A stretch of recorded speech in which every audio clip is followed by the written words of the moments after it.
ਅੱਛਾ, ਸਾਡੇ ਨਾ ਇੱਥੇ ਇੱਕ ਨਾਲ ਦਾ ਪਿੰਡ ਵਾ 175 ਚੱਕ, ਉੱਥੋਂ ਦੀ ਇਹ ਗੱਲ ਵਾ।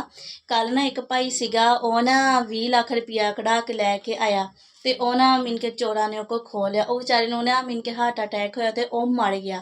ਅੱਛਾ, ਮੈਂ ਗੱਲ ਜਿਹੜੀ ਤੁਹਾਡੇ ਨਾਲ ਸ਼ੇਅਰ ਕਰਨੀ ਉਹ ਇਹ ਸੀਗੀ ਵੀ ਆਪਾਂ ਕਸਮਾਂ ਖਾਈ ਦੀਆਂ, ਝੂਠੇ ਵਾਅਦੇ ਕਰੀਦੇ ਵੀ ਮੈਂ ਤੁਹਾਡੇ ਨਾਲ ਪਿਆਰ ਕਰਦਾ, ਮੁਹੱਬਤ ਕਰਦਾ ਵਾਂ, ਅਕਸਰ ਔਕਾਤ ਨਹੀਂ, ਇਹ ਹੁਣ ਮਿਣ ਕੇ ਚੱਲਿਆ ਵਾ, ਟਰੈਂਡ ਆ।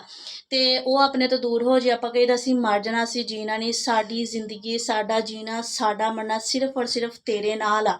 ਅਗਰ ਤੂੰ ਸਾਡੇ ਨਾਲ ਨਹੀਂ ਤੇ ਅਸੀਂ ਮਰ ਜਾਣਾ। ਇੱਦਾਂ ਦੀ ਕੋਈ ਗੱਲ ਨਹੀਂ ਹੁੰਦੀ ਹੈਗੀ, ਠੀਕ ਆ। ਅਗਰ ਆਪਣਾ ਕੋਈ ਅਜ਼ੀਜ਼, ਆਪਣਾ ਪਿਆਰਾ, ਪਿਆਰ ਮੁਹੱਬਤ, ਆ ਸਾਰਾ ਕੁਛ ਵੀ ਅਗਰ ਆਪਣੇ ਤੋਂ ਦੂਰ ਕੋਈ ਹੋ ਜਾਂਦਾ ਨਾ, ਆਪਾਂ ਜੀ ਲੈਂਦੇ, ਆਪਾਂ ਨੂੰ ਸਬਰ ਆ ਜਾਂਦਾ ਵਾ, ਸਕੂਨ ਮਿਲ ਜਾਂਦਾ। ਲੇਕਿਨ ਜਦੋਂ ਇਨਸਾਨ ਦਾ ਦੌਲਤ, ਇਨਸਾਨ ਦਾ ਪੈਸਾ ਨਾ, ਅੱਜ ਕੱਲ੍ਹ ਦਾ ਦੌੜ ਕੀ ਆ, ਆਵਾਮ ਨੇ ਸਿਰਫ ਦੌਲਤ ਅਤੇ ਪੈਸੇ ਨੂੰ ਆਪਣਾ ਇੱਜ਼ਤ ਵਕਾਰ ਸਮਝਿਆ ਹੋਇਆ।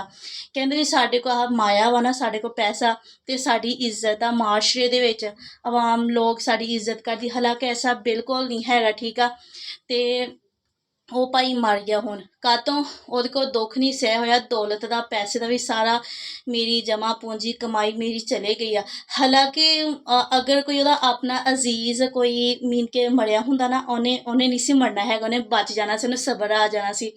ਗੱਲ ਕਰੋ ਵੀ ਉਹਦਾ ਪੈਸਾ ਜਿਹੜਾ ਸੀ ਨਾ ਵਿਚਾਰੇ ਦਾ, ਉਹ ਚੋਰੀ ਹੋ ਗਿਆ ਹੈ, ਕਿਸ ਨੇ ਲੁੱਟ ਲਿਆ ਉਹਨੂੰ, ਤੇ ਉਹਦੇ ਕੋਈ ਇਹ ਗਮ ਬਰਦਾਸ਼ਤ ਨਹੀਂ ਹੋਇਆ, ਉਹ ਮਰ ਗਿਆ। ਤੇ ਇਹ ਜਿਹੜੇ ਪਿਆਰ ਮੁਹੱਬਤਾਂ ਦੇ ਮਗਰ ਲੱਗ ਜਾਂਦੇ ਨਾ ਵੀ ਉਹਨੇ ਸਾਡੇ ਤੋਂ ਬਗੈਰ ਮਰ ਜਾਣਾ ਵਾ, ਬਲੈਕਮੇਲ ਹੋ ਜਾਂਦੇ ਯਾਰ, ਇਹ ਜੀ ਕੋਈ ਗੱਲ ਨਹੀਂ।